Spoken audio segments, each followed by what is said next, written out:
You ask Tiger to calculate. This deals with finding the midpoint between 2 points.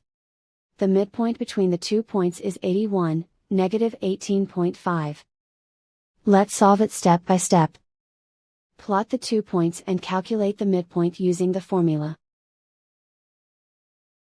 The coordinates of point 1 are, x1 equals 73, y1 equals negative 99. The coordinates of point 2 are, x2 equals 89, y2 equals 62. PM represents the midpoint of the 2 points.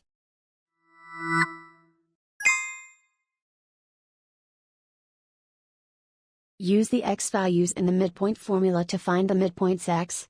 x1 equals 73. x2 equals 89. Simplify the arithmetic.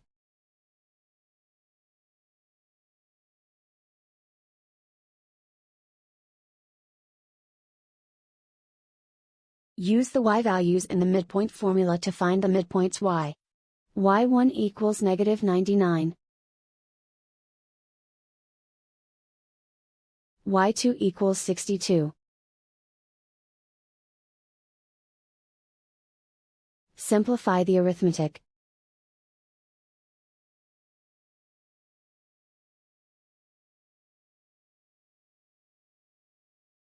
And so, the midpoint is 81, negative 18.5.